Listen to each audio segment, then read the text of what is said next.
Imagina la noche más fría que hayas experimentado jamás. Ahora multiplícala por 10. El termómetro marca -40 grados. El viento desgarra la piel como cuchillas de obsidiana. No hay paredes, no hay calefacción, no hay ropa técnica de fibra sintética. Solo oscuridad absoluta, tundra interminable y un cielo despejado que roba el calor de todo ser vivo con una eficiencia despiadada. Un ser humano moderno, bien alimentado y en perfecta forma física, perdería la consciencia en menos de 2 horas expuesto a esas condiciones. En menos de 4 estaría muerto. Y sin embargo, hace 20.000 años, en el punto más brutal de la última glaciación, cuando los glaciares cubrían 1/3 de la superficie terrestre y el nivel del mar era 90 metros más bajo que hoy, seres humanos anatómicamente idénticos a nosotros se tumbaban a dormir cada noche en ese infierno helado. No una noche, no una semana. Generación tras generación, durante decenas de miles de años, en las llanuras abiertas de Europa del Este, en las estepas siberianas, en los bordes del hielo eterno, aquellos hombres y mujeres cerraban los ojos cuando caía la oscuridad y volvían a abrirlos cuando amanecía. No eran superhombres. No tenían sangre diferente ni metabolismos imposibles. Sus cuerpos eran los nuestros, con los mismos puntos débiles, las mismas extremidades vulnerables, la misma dependencia letal al calor central. Lo que tenían era algo que Hollywood ha borrado sistemáticamente de la imagen popular de la prehistoria: inteligencia. Una comprensión profunda, acumulada durante milenios, de cómo funciona el frío y de cómo engañarlo. Las excavaciones arqueológicas de los últimos 50 años han desenterrado esa inteligencia, literalmente, de debajo de la tierra helada, y lo que han encontrado ha obligado a reescribir todo lo que creíamos saber sobre nuestros ancestros. Las respuestas no son simples. No hay una sola solución que explique la supervivencia nocturna en la edad de hielo. Lo que existe es una arquitectura de estrategias entrelazadas, cada una diseñada para resolver un problema específico que las anteriores dejaban sin resolver, construidas en capas como las propias pieles con las que se cubrían. Estructuras que desafían la ingeniería moderna en su eficiencia. Técnicas de gestión del calor que los físicos han tardado décadas en comprender. Y una dimensión social del sueño que ninguna civilización posterior ha igualado en su sofisticación instintiva. Esta es la historia de la solución más antigua del mundo a uno de los problemas más letales que nuestra especie ha enfrentado jamás. Es la historia de cómo el frío absoluto no destruyó a la humanidad, sino que la forjó. De cómo las noches más largas y peligrosas de la historia humana se convirtieron, paradójicamente, en el crisol donde nació todo lo que somos. El ingenio que mantuvo vivos a nuestros ancestros cada noche del Pleistoceno late todavía, silencioso e invisible, en cada decisión que tomamos cuando el mundo se pone oscuro y el peligro acecha. Cierra los ojos por un momento. Imagina que el suelo bajo tus pies no es tierra blanda, sino permafrost, roca congelada, desde hace miles de años, que nunca ha conocido el calor del verano. El viento que golpea tu rostro no es una brisa nocturna, sino una corriente polar que desciende desde el norte a 120 kilómetros por hora, cargada de cristales de hielo que cortan como vidrio molido. La temperatura del aire ronda los -35 grados centígrados, pero la sensación térmica real, con ese viento inclemente, se acerca a -50. No hay árboles que frenen el viento, no hay colinas que ofrezcan refugio, solo la llanura abierta, blanca e infinita, extendiéndose hasta donde alcanza la vista bajo un cielo sin luna que brilla con la frialdad indiferente de las estrellas. Esto no es un experimento mental. Esto fue la realidad cotidiana de Europa Central y del Este hace 20.000 años, en el corazón del último máximo glacial. Los científicos han reconstruido con extraordinaria precisión las condiciones climáticas de ese período, gracias a los núcleos de hielo extraídos de la Antártida y Groenlandia, pequeñas cápsulas de tiempo atrapadas en el hielo que revelan la composición exacta de la atmósfera, las temperaturas medias y los patrones de viento de aquella época remota. Los datos son implacables. Las llanuras de lo que hoy es Ucrania, Polonia, la República Checa y el sur de Rusia eran entonces una estepa periglacial, un paisaje dominado por el frío extremo, los vientos incesantes y una aridez brutal porque el agua estaba atrapada en los glaciares y no caía como lluvia ni nieve abundante. Era un desierto frío, despiadado y abierto. Y en ese desierto vivían seres humanos, no de forma ocasional, no como intrépidos exploradores que se aventuraban al borde del hielo durante unas pocas semanas del verano. Vivían allí de manera permanente, generación tras generación, durante miles de años. Los yacimientos arqueológicos lo confirman sin lugar a dudas. En Kostenki, sobre las orillas del río Don en Rusia, los arqueólogos han encontrado capas de ocupación humana que se superponen durante más de 20.000 años de historia ininterrumpida. En Pavlov, en la cuenca de Moravia, en la actual República Checa, las excavaciones revelan campamentos de cazadores que volvían al mismo lugar año tras año, estación tras estación, construyendo sobre las cenizas de las hogueras de sus antepasados. Estos no eran refugiados accidentales del frío. Eran habitantes deliberados del mundo más inhóspito que nuestra especie ha colonizado jamás. Lo que hace esta realidad verdaderamente desconcertante no es la actividad diurna. Durante el día, el movimiento genera calor. La caza, la búsqueda de recursos, la construcción, la preparación de alimentos, todas estas actividades mantienen el metabolismo activo y el cuerpo relativamente caliente. El problema fundamental, el problema que debería haberlos matado a todos con una regularidad implacable, es la noche. Cuando el sol desaparecía bajo el horizonte y en pleno invierno ese momento llegaba a primera hora de la tarde, el cuerpo humano se enfrentaba a horas interminables de inmovilidad relativa. Dormir es, desde el punto de vista térmico, un acto suicida en temperaturas extremas. El metabolismo se ralentiza, la producción de calor corporal disminuye, los músculos no generan el calor friccionado del movimiento. Un cuerpo dormido es un cuerpo que se enfría, y un cuerpo que se enfría en -30 grados es un cuerpo que muere. La hipotermia no es una muerte violenta ni dramática, es precisamente lo contrario, y eso la hace más aterradora.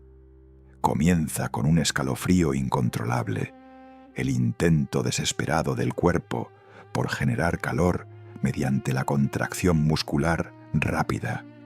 Luego, cuando la temperatura central del cuerpo cae por debajo de los 32 grados centígrados, el escalofrío cesa, no porque el frío haya disminuido, sino porque el cuerpo ha agotado sus reservas y ha tomado la decisión fisiológica de proteger el núcleo a expensas de las extremidades. Los dedos, las manos, los pies se vuelven blancos y anestesiados. La mente comienza a ralentizarse, produciendo una extraña sensación de calidez y bienestar que los médicos llaman paradójicamente el síndrome de quitarse la ropa, porque las víctimas de hipotermia avanzada a menudo se despojan de sus abrigos convencidas de que tienen demasiado calor. Después viene el sueño, y del sueño, sin intervención externa, no hay regreso. Entonces la pregunta se vuelve urgente y casi desconcertante. ¿Cómo lo hicieron?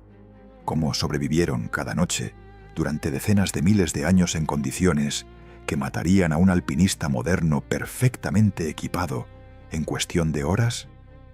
La respuesta que el cine y la cultura popular han ofrecido durante décadas es tan simple como incorrecta.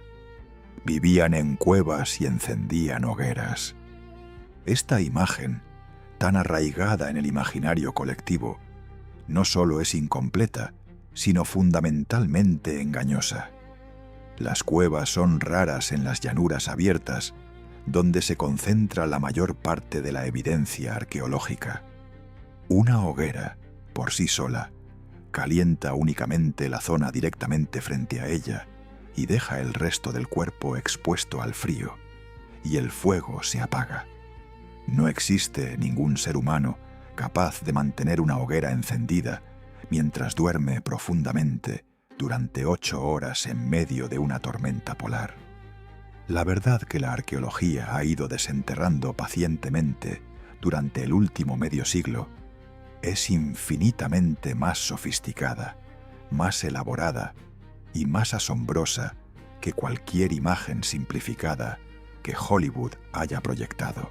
Los humanos del Paleolítico Superior no sobrevivieron a las noches glaciales por instinto animal ni por resistencia bruta. Sobrevivieron mediante un sistema integrado de soluciones, cada una diseñada para abordar una vulnerabilidad específica, construidas en capas que se reforzaban mutuamente con una elegancia que solo puede describirse como ingeniería, arquitectura, gestión del fuego, tecnología textil, fisiología adaptada y quizás lo más importante de todo, organización social. Todo ello convergía cada noche en un sistema de supervivencia que ha tardado a la ciencia moderna décadas en comenzar a comprender en su totalidad. Este es el misterio que los huesos, las cenizas y los artefactos enterrados bajo las llanuras de Eurasia han estado guardando durante 20 milenios. No es la historia de una especie que sobrevivió a duras penas al frío. Es la historia de una especie que aprendió a dominar la noche más peligrosa del planeta, que convirtió la amenaza más letal de su entorno en algo rutinario, manejable, incluso habitable. Y para entender cómo lo lograron, primero hay que desmantelar por completo la imagen que creemos conocer. Existe una imagen tan profundamente grabada en la conciencia colectiva de la humanidad que casi nadie se detiene a cuestionarla. Es la imagen del hombre prehistórico, acurrucado en el fondo de una cueva oscura y húmeda, rodeado de huesos de animales, con una antorcha chisporroteante en una mano y una maza tosca en la otra. Hollywood la ha reproducido 1000 veces. Los libros de texto escolares la han solidificado durante generaciones. Los museos de ciencias naturales la han convertido en diorama. Es una imagen tan familiar, tan asumida, tan integrada en nuestra comprensión intuitiva del pasado, que señalarla como una falsedad casi parece una provocación. Pero eso es exactamente lo que es, una falsedad, construida sobre una malinterpretación arqueológica que ha distorsionado nuestra comprensión de los humanos del Paleolítico durante más de un siglo. El problema comienza con la naturaleza misma de la evidencia arqueológica. Las cuevas preservan extraordinariamente bien los restos del pasado. Sus temperaturas estables, su humedad controlada y su aislamiento del ciclo de erosión superficial crean condiciones casi ideales para la conservación de huesos, carbón, herramientas y pigmentos durante decenas de miles de años. Cuando los primeros arqueólogos europeos del siglo XIX comenzaron a excavar sistemáticamente el registro prehistórico, encontraron cuevas repletas de evidencia humana, hogares, herramientas, arte rupestre, restos de comida. La conclusión pareció obvia e inevitable. Si la evidencia estaba en las cuevas, los humanos debían haber vivido en las cuevas. Era una lógica impecable. También era profundamente errónea. Lo que esos primeros investigadores no consideraron es que la evidencia en campo abierto, sobre las llanuras y las vegas de los ríos, donde la mayoría de los humanos del Paleolítico realmente vivían, se destruye con una eficiencia casi perfecta a lo largo de los milenios. El hielo la fragmenta, el agua la dispersa, las raíces la desintegran, los animales la dispersan. Lo que queda tras 20.000 años de exposición a los elementos en una llanura abierta es, en el mejor de los casos, una mancha tenue de carbón y algunos fragmentos de sílex que solo el ojo entrenado de un arqueólogo experimentado puede identificar como obra humana. Durante décadas, esas manchas se ignoraron o se malinterpretaron.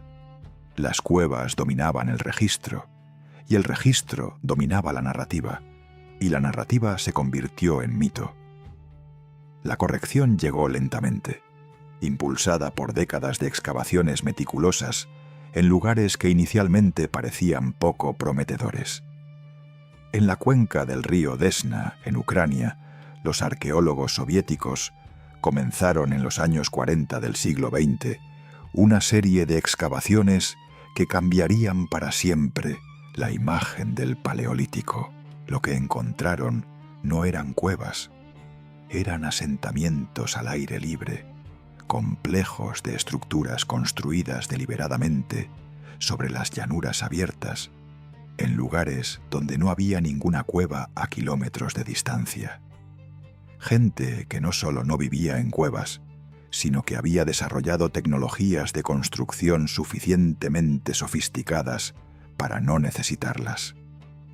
El yacimiento de Mechirich, descubierto en 1965, cuando un agricultor ucraniano excavaba su sótano y encontró un hueso de mandíbula de mamut de tamaño extraordinario, se convertiría en la prueba más dramática de este hecho. Pero antes de revelar lo que Mechirich contenía, es necesario comprender por qué la cueva, incluso donde existía y era utilizada, nunca fue la solución térmica que el mito sugiere. Una cueva natural no es un refugio cálido, es, en el mejor de los casos, un refugio neutro.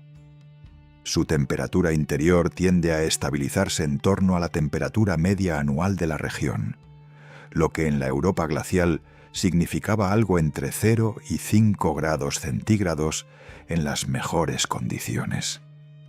Protege del viento, eso es cierto, y esa protección es significativa. Pero el aire estancado y húmedo de una cueva sin modificaciones conduce el calor corporal con una eficiencia perturbadora. Dormir sobre roca fría sin aislamiento es físicamente equivalente a dormirse sobre una esponja que absorbe el calor de tu cuerpo sin cesar. Sin modificaciones sustanciales, una cueva natural en pleno invierno glacial es simplemente una trampa mortal con mejor estética que el campo abierto. Lo que los arqueólogos han encontrado en las cuevas efectivamente ocupadas durante el Paleolítico Superior revela que sus habitantes lo sabían perfectamente. Las cuevas utilizadas como refugios de invierno no son simples covachas naturales. Son espacios profundamente transformados. En la cueva de Vogelherd, en Alemania, con una ocupación documentada de hace aproximadamente 40.000 años, las excavaciones revelan hogares construidos con precisión en posiciones específicas dentro de la cueva, diseñados para maximizar la circulación del calor y minimizar la pérdida de humo. Las áreas de descanso están sistemáticamente alejadas de las entradas y protegidas por acumulaciones deliberadas de materiales. Hay evidencia de estructuras internas, particiones construidas con materiales orgánicos que ya no existen, pero cuya presencia se infiere por los patrones de distribución de los restos. No era una cueva. Era una vivienda que usaba la cueva como estructura exterior, y aún así, incluso esta imagen corregida de la cueva modificada representa solo a una fracción pequeña de la población del Paleolítico Superior europeo. Los estudios demográficos basados en la distribución de yacimientos sugieren que en el pico de la última glaciación, hace entre 20.000 y 18.000 años, la población humana de Europa era de apenas varios cientos de miles de individuos distribuidos en un territorio vastísimo. La gran mayoría de esos individuos vivía en las ricas llanuras de la estepa mamut, el ecosistema de pastizales fríos que se extendía desde el Atlántico hasta el Pacífico y que era, paradójicamente, uno de los entornos más productivos del planeta en términos de biomasa animal. Allí no había cuevas, allí había viento, frío, manadas de mamuts, rinocerontes lanudos, bisontes de estepa y renos, y seres humanos que habían decidido, con toda la deliberación de una especie inteligente, que ese era exactamente el lugar donde querían vivir. La pregunta entonces se reformula con una urgencia renovada. Si no era la cueva lo que los protegía, si la solución no estaba grabada en la roca, sino construida con las manos de generaciones sucesivas sobre la tierra helada, ¿qué era exactamente lo que les permitía sobrevivir cada noche? La respuesta comienza en Ucrania, en un sótano inacabado, con un hueso de mandíbula que nadie esperaba encontrar y que resultó ser el techo de algo que ningún arqueólogo en 1965 habría imaginado posible. En 1965, un agricultor ucraniano llamado Silas estaba excavando el sótano de su casa en la aldea de Mezirich, a orillas del río Ros, cuando su pala golpeó algo duro a menos de 2 metros de profundidad. No era roca, era hueso. Un hueso de un tamaño que no correspondía a ningún animal que el hombre hubiera visto jamás. Una mandíbula inferior de mamut lanudo, de proporciones monumentales. Llamó a las autoridades locales, que llamaron a los arqueólogos, que comenzaron una excavación que se prolongaría durante décadas y que revelaría algo que nadie en el mundo científico estaba preparado para encontrar. Bajo los campos ucranianos, perfectamente conservada por el permafrost, que había actuado como una cámara frigorífica durante 15.000 años, había una vivienda, no el vestigio de una cueva adaptada, no una simple acumulación de huesos arrastrados por el viento. Una estructura construida deliberadamente, diseñada con precisión, erigida sobre la llanura abierta por seres humanos que sabían exactamente lo que estaban haciendo. Mezirich no era única. Resultó ser el más espectacular de una serie de yacimientos similares distribuidos por las llanuras de Ucrania y Rusia que los arqueólogos fueron identificando a lo largo de las décadas siguientes. Kostenki, sobre el río Don, contenía múltiples estructuras superpuestas en capas cronológicas que abarcaban miles de años. Dobranichevka, también en Ucrania, reveló estructuras distintas dispuestas en un patrón que sugería una planificación espacial deliberada del asentamiento. Yudinovo, en la cuenca del río Desna, mostró evidencia de estructuras con una sofisticación arquitectónica que dejó atónitos a los investigadores que las excavaron en los años 70 del siglo XX. Cada nuevo yacimiento confirmaba y ampliaba el patrón que Mezhirich había establecido. Los humanos del Paleolítico Superior no vivían en cuevas. Construían sus propias cuevas portátiles con los materiales que tenían a mano, y esos materiales eran, en las llanuras de la estepa mamut, extraordinariamente abundantes. El mamut lanudo era el recurso más importante del ecosistema pleistocénico de Europa del Este, y no solo como fuente de alimento. Sus huesos son extraordinarios desde el punto de vista estructural. Los colmillos, que podían alcanzar metros de longitud y pesar hasta 100 kilogramos cada uno, son curvos de forma natural, lo que los convierte en elementos arquitectónicos perfectos para construir arcos y marcos. Los cráneos, planos y de gran superficie, funcionan como paneles de pared. Las mandíbulas, con su forma característica en U, encajan entre sí con una precisión sorprendente para crear hileras de cimentación. Las escápulas y los huesos largos de las extremidades proporcionan vigas y travesaños. En Mezhirich, los arqueólogos catalogaron los restos de al menos 95 mamuts individuales, incorporados en estructuras distintas, encontradas en el mismo yacimiento. 95 animales, no cazados todos al mismo tiempo, sino acumulados y almacenados durante generaciones, tratados como un recurso constructivo de primera importancia, además de como fuente de alimento y materia prima para herramientas. La estructura más completamente documentada de Mezhirich medía aproximadamente 6 metros de diámetro en su base circular. Su perímetro estaba formado por una hilera de cráneos de mamut, colocados con los orificios nasales hacia abajo, encajados entre sí para crear una pared baja y densa que actuaba como cimentación. Sobre esa base, los constructores habían apilado mandíbulas, huesos largos y escápulas en un patrón entrelazado que los arqueólogos describen como comparable en su complejidad estructural a las técnicas de mampostería de piedra en seco, desarrolladas miles de años después. Las mandíbulas, en particular, están dispuestas en un patrón de espina de pez que distribuye el peso de la estructura superior de manera uniforme, evitando puntos de tensión que pudieran comprometer la integridad del conjunto. Esto no es acumulación accidental de huesos, es ingeniería deliberada, ejecutada por personas que comprendían los principios de distribución de carga con una intuición física que la ciencia moderna ha tardado décadas en reconocer como tal. Pero los huesos eran solo el esqueleto. La piel era el verdadero secreto térmico de estas estructuras.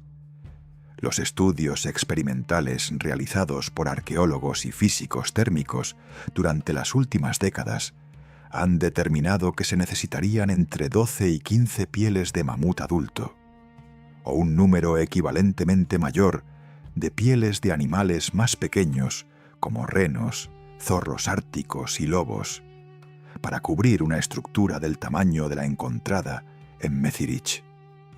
Esas pieles, correctamente curtidas y superpuestas en capas, crean una barrera de aislamiento que los ingenieros modernos describen como funcionalmente equivalente a varios centímetros de lana mineral comprimida.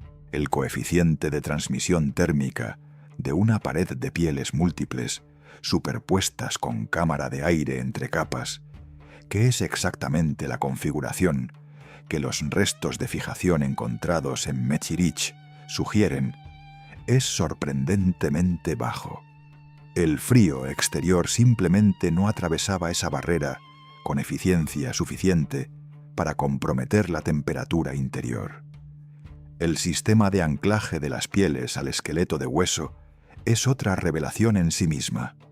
Los arqueólogos han encontrado en los yacimientos de este tipo una gran cantidad de pequeños objetos de marfil y hueso perforados que inicialmente desconcertaron a los investigadores. Durante años se clasificaron como adornos o elementos decorativos.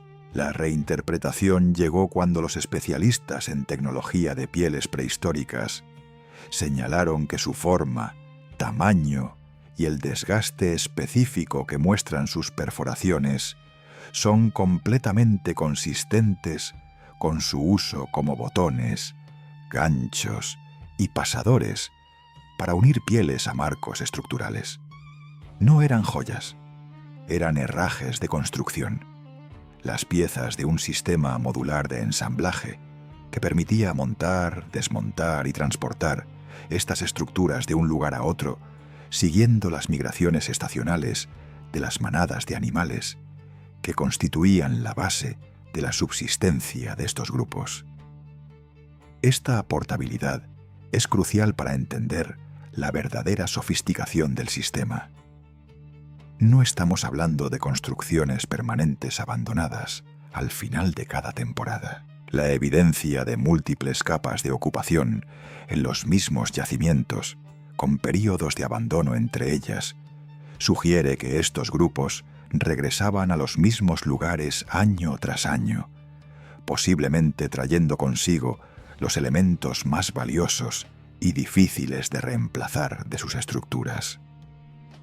Los colmillos curvos de mamut, en particular, son objetos que requieren una inversión enorme de tiempo y esfuerzo para ser procesados y preparados como elementos constructivos, y los análisis de desgaste muestran que muchos de ellos fueron utilizados repetidamente durante períodos prolongados.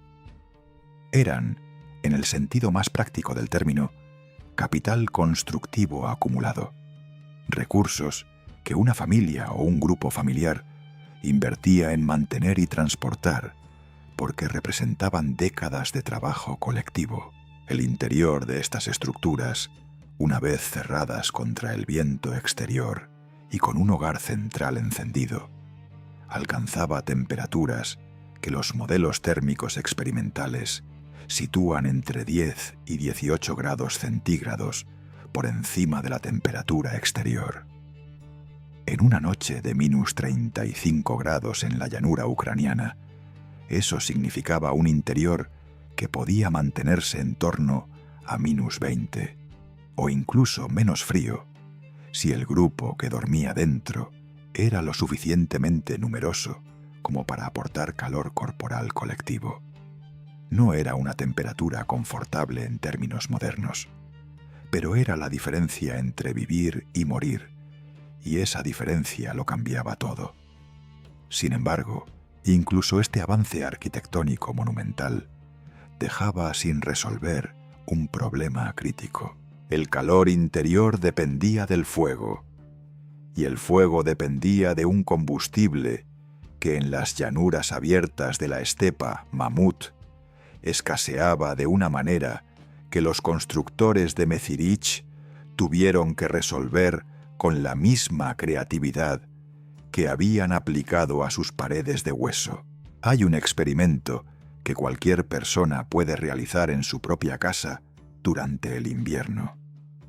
Abre una ventana en una habitación fría y enciende una vela en el centro de la estancia. La vela produce calor real y medible. Pero el calor no se distribuye uniformemente por la habitación, sino que asciende en una columna estrecha hacia el techo y se disipa antes de alcanzar las esquinas. La zona directamente sobre la llama se calienta. El resto permanece frío. Ahora imagina que esa vela es una hoguera de tamaño considerable y la habitación es una estructura de 6 metros de diámetro, construida con huesos de mamut y pieles en la llanura ucraniana a -30 grados. El principio es exactamente el mismo. El fuego calienta el aire inmediatamente sobre él y alrededor de él con una eficiencia razonable. Pero las zonas periféricas de la estructura, donde la gente duerme, reciben ese calor de manera indirecta, filtrada y considerablemente reducida. El fuego era indispensable, pero el fuego solo nunca fue suficiente. El combustible disponible en las llanuras de la estepa mamut hace 20.000 años es el primer problema que desafía la imagen romántica de la hoguera paleolítica. Las grandes llanuras periglaciales de Europa del Este eran un ecosistema de herbáceas, no de bosques. Los árboles existían, pero estaban confinados a las vegas de los ríos y a las laderas protegidas de las colinas, escasos y distantes en el paisaje dominante de la estepa abierta. La leña, el combustible que el imaginario popular asocia automáticamente con el fuego prehistórico, era un recurso escaso y difícil de obtener en los asentamientos de las llanuras abiertas. Los arqueólogos que excavaron los grandes yacimientos ucranianos en la segunda mitad del siglo XX se enfrentaron a un enigma perturbador cuando analizaron el contenido de los hogares documentados. El carbón vegetal era sorprendentemente escaso. En cambio, encontraron otro material quemado en cantidades masivas, un material que inicialmente nadie supo cómo interpretar y que resultó ser uno de los descubrimientos más reveladores de la arqueología paleolítica: hueso. El hueso de mamut arde. No de manera inmediata ni sencilla, pero arde con una eficiencia sorprendente una vez encendido correctamente. Los experimentos realizados por investigadores en las décadas de los 80 y 90 del siglo XX demostraron que el hueso esponjoso del interior de los huesos largos de mamut, impregnado de grasa animal, produce una llama sostenida de temperatura elevada que puede mantenerse durante horas con una cantidad relativamente pequeña de material. Los análisis térmicos indican que el hueso de mamut, quemándose, alcanza temperaturas superiores a las de la madera común y produce un calor más estable y duradero que el de la mayoría de las maderas disponibles en la región.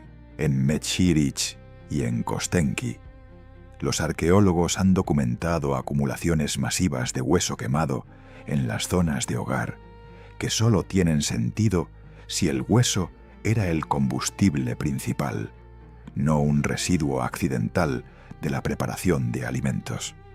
Los habitantes de la estepa mamut no usaban el hueso solo para construir sus casas, lo usaban para calentarlas.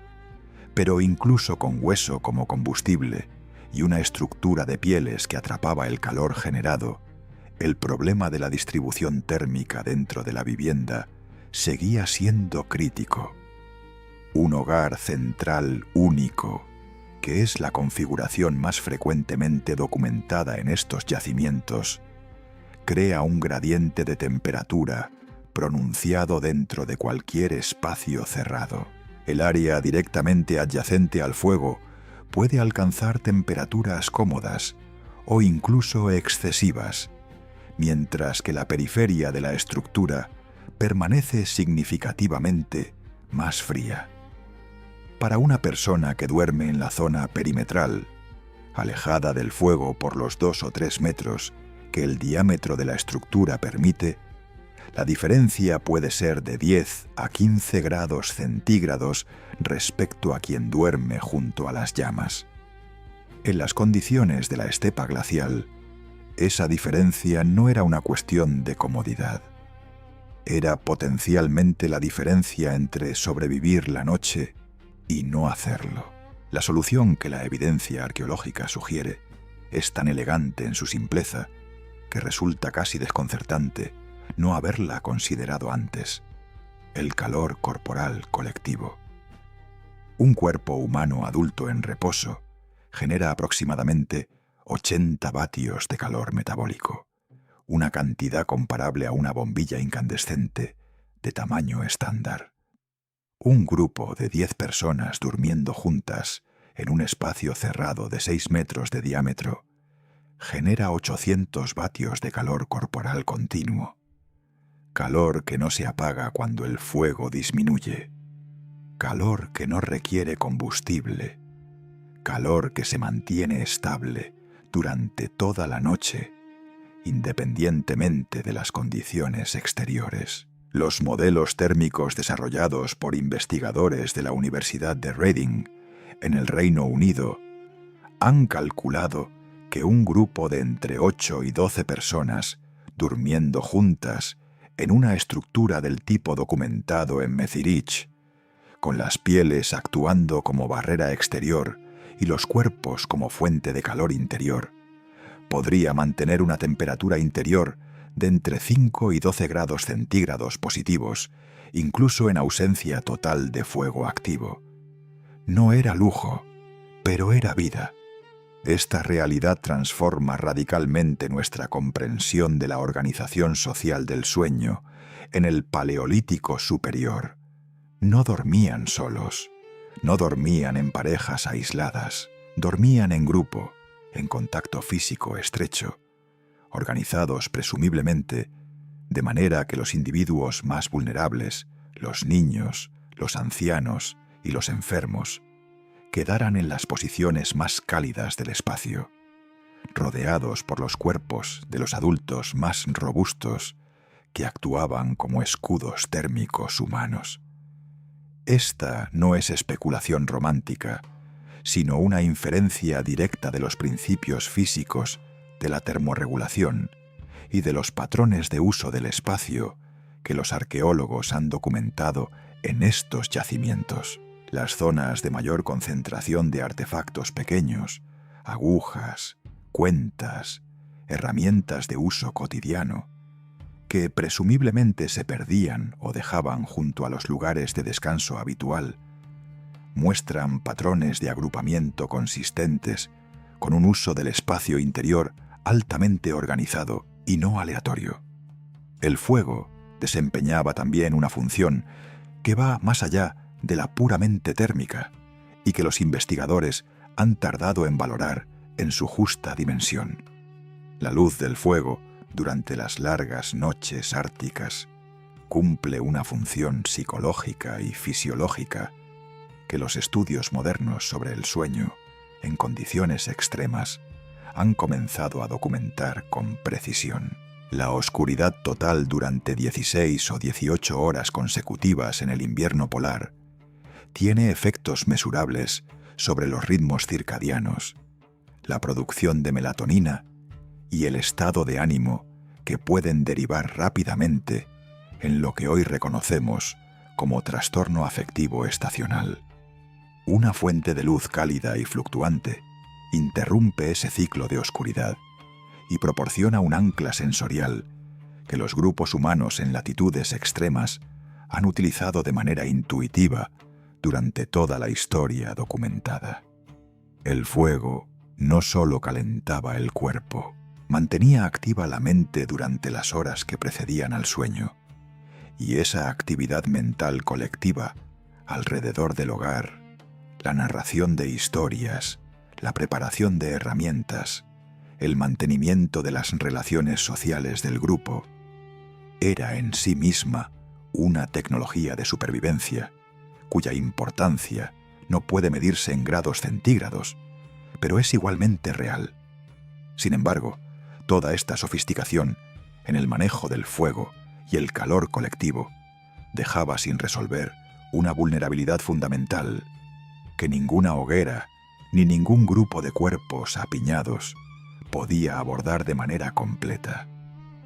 El frío no atacaba solo desde el exterior de la estructura, atacaba desde abajo, desde el suelo de permafrost sobre el que dormían, un suelo que conducía el calor corporal hacia las profundidades de la Tierra con una eficiencia brutal y constante, y atacaba desde afuera de la estructura, sobre los cuerpos mismos, sobre la piel expuesta, sobre las extremidades que sobresalían de cualquier cobertura, sobre cada centímetro cuadrado de superficie corporal que no estuviera directamente protegido. Para resolver esa última capa de vulnerabilidad, los humanos del Paleolítico Superior desarrollaron una tecnología que cambiaría para siempre la relación de nuestra especie con el frío y cuya sofisticación no fue plenamente apreciada hasta que unos objetos extraordinariamente pequeños comenzaron a aparecer en las excavaciones de todo el continente. Tiene apenas 2 milímetros de diámetro en su punto más ancho. Su ojo, el orificio por el que pasa el hilo, es tan pequeño que requiere una lupa moderna para apreciarlo con claridad. Está fabricado con un fragmento de hueso de pájaro, pulido con una paciencia y una precisión que resultan casi incomprensibles cuando se considera que fue creado hace 23.000 años sin ninguna herramienta metálica. Es una aguja de coser perfectamente funcional, encontrada en el yacimiento de Kostenki en Rusia, y es uno de los objetos más revolucionarios que la arqueología ha desenterrado jamás.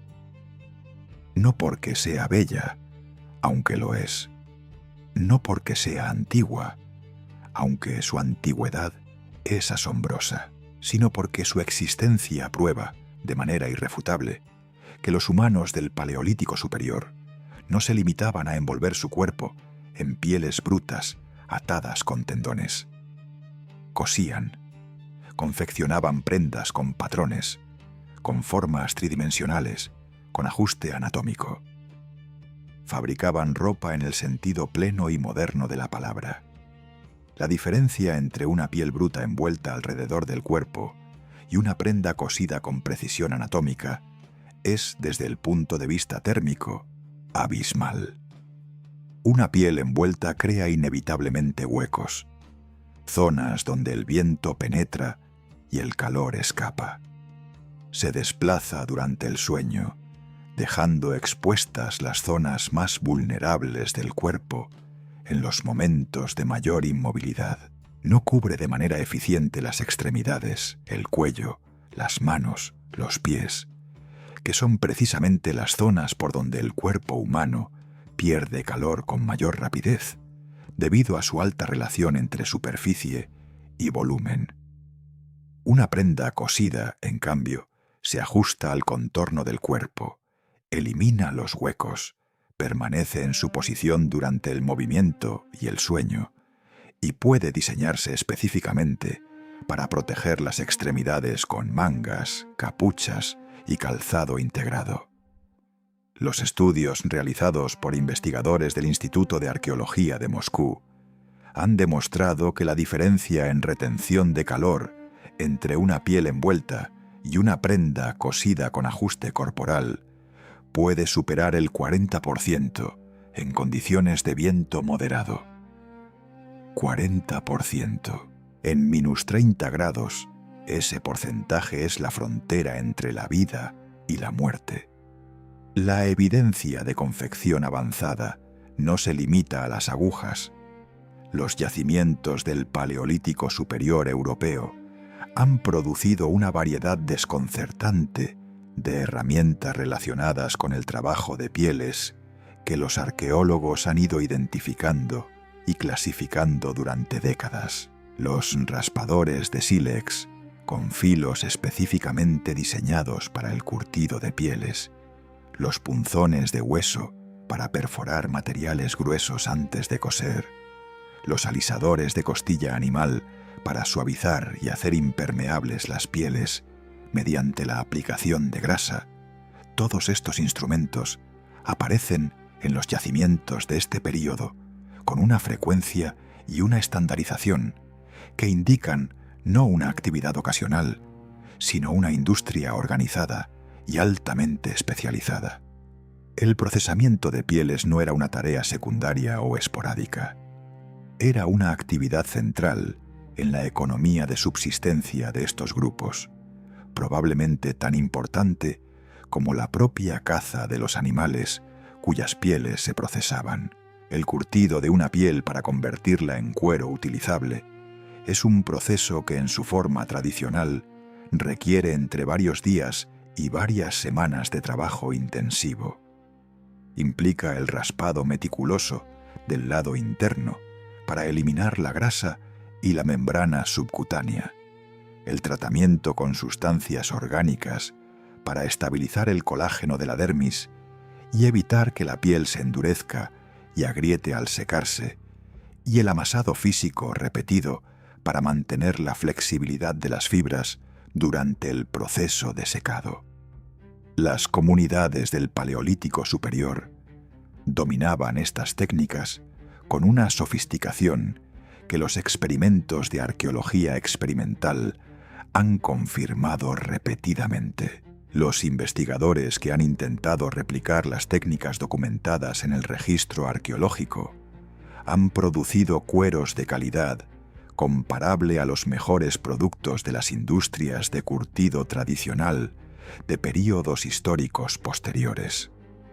No era artesanía primitiva, era tecnología avanzada, aplicada con maestría acumulada durante generaciones. Pero la ropa, por sofisticada que fuera, resolvía solo el problema de la superficie corporal expuesta. Quedaba el problema del suelo.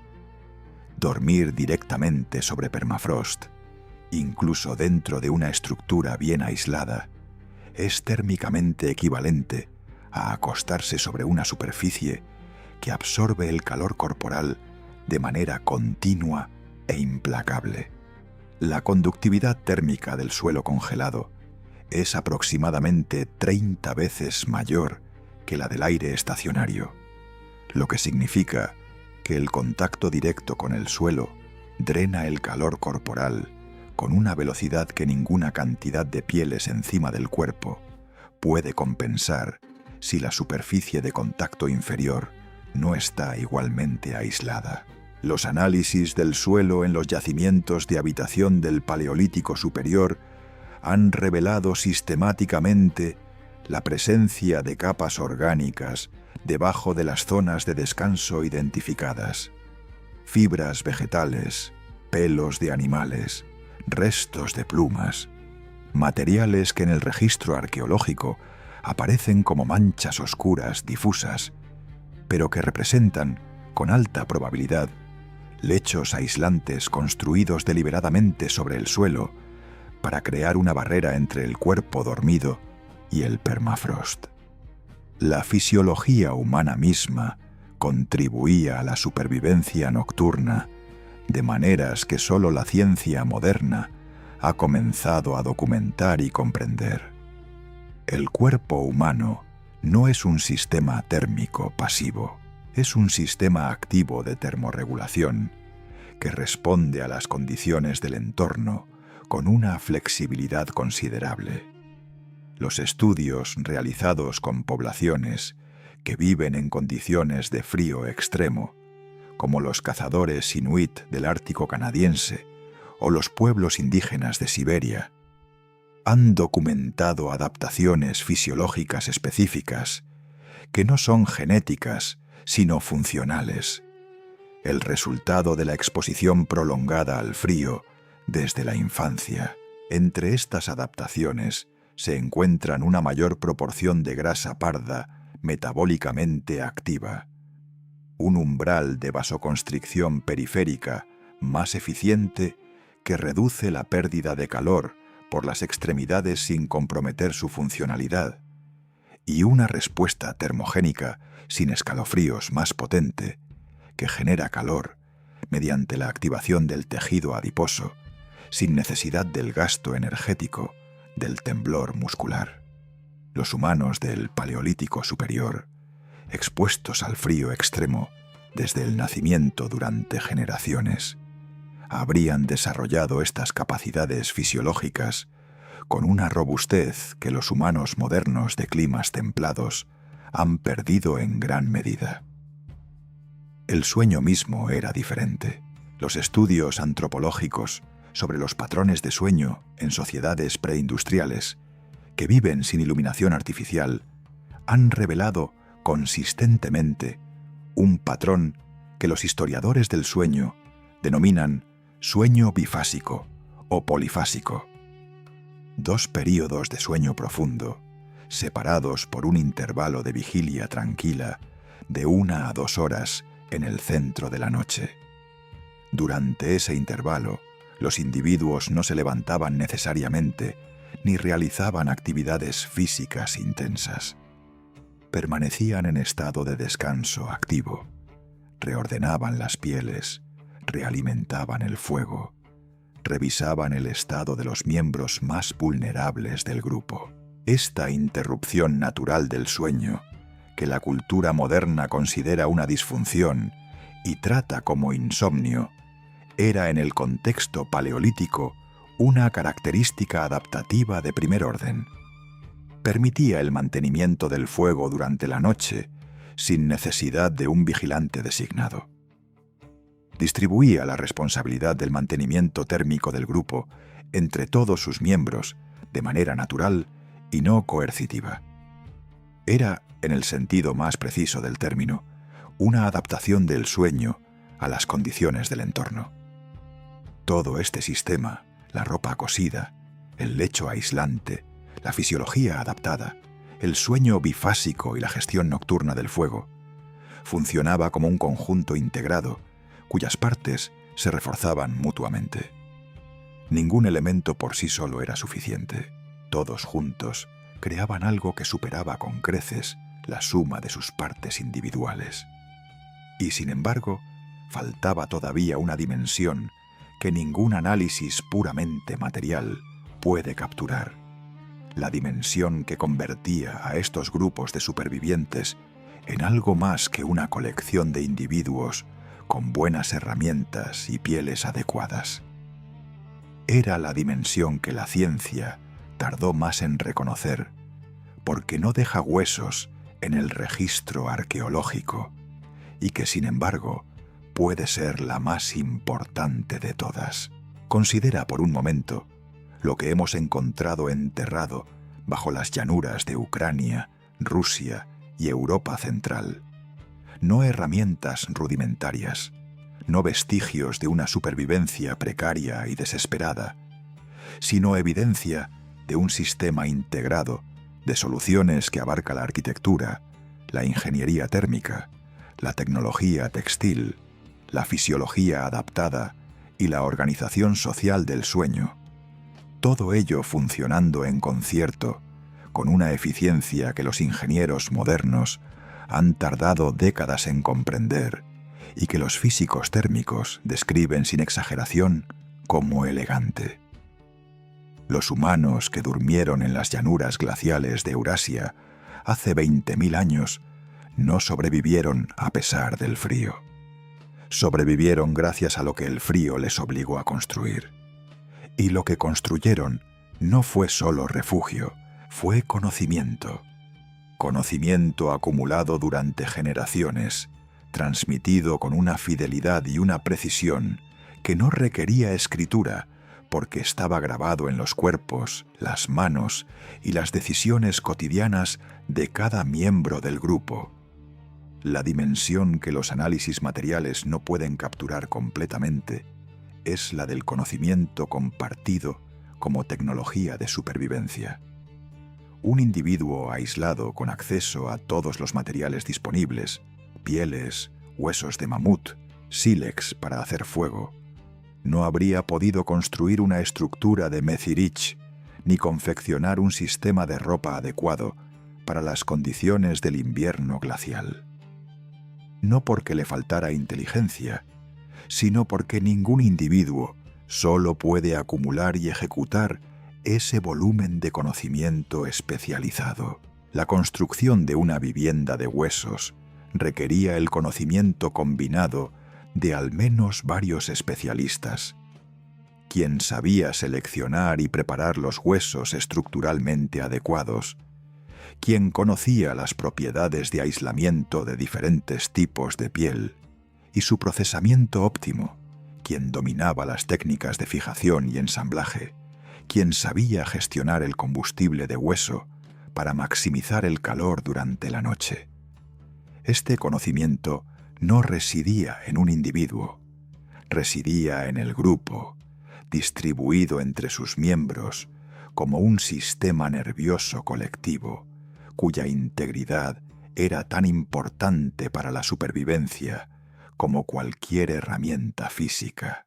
Los estudios comparativos realizados entre las tecnologías de supervivencia en el frío de diferentes culturas a lo largo de la historia humana revelan un patrón extraordinariamente consistente.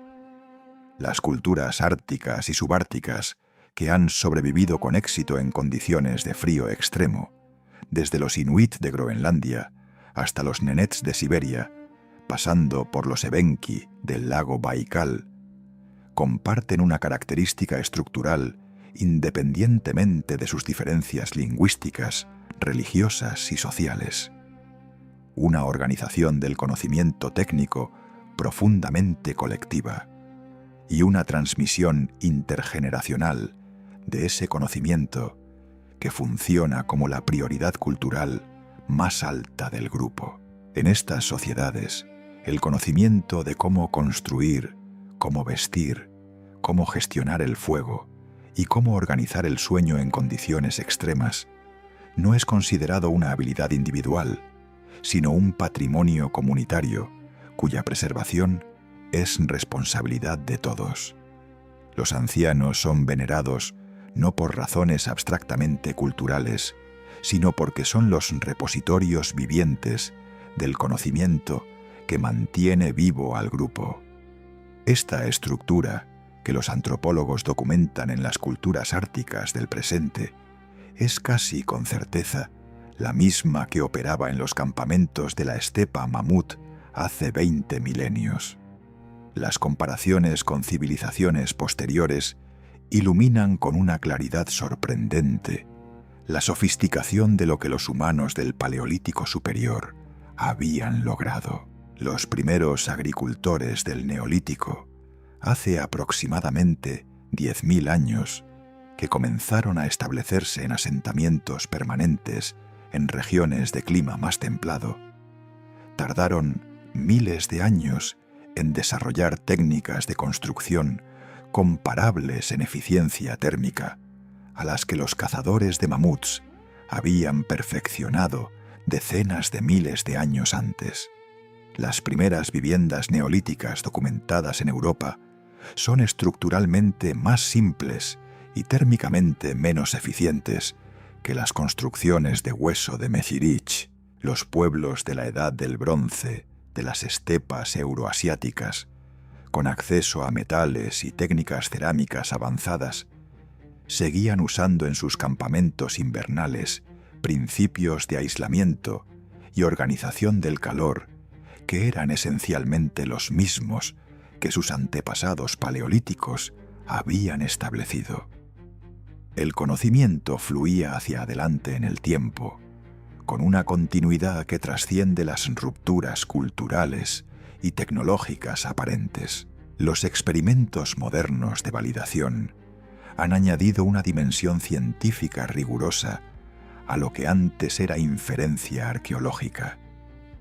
En los años 90 del siglo XX, un equipo de investigadores escandinavos construyó una réplica funcional de una vivienda del tipo documentado en los yacimientos ucranianos, usando materiales y técnicas consistentes con el registro arqueológico, y la sometió a pruebas térmicas en condiciones de invierno ártico noruego. Los resultados fueron inequívocos. Con un grupo de 8 personas durmiendo en el interior y un hogar de hueso de tamaño moderado encendido durante las primeras horas de la noche, la estructura mantuvo una temperatura interior media de 7 grados centígrados positivos durante una noche, con temperatura exterior de -28, sin fuego activo, solo con el calor corporal del grupo y el aislamiento de las pieles. La temperatura interior no bajó de 0 durante una noche completa.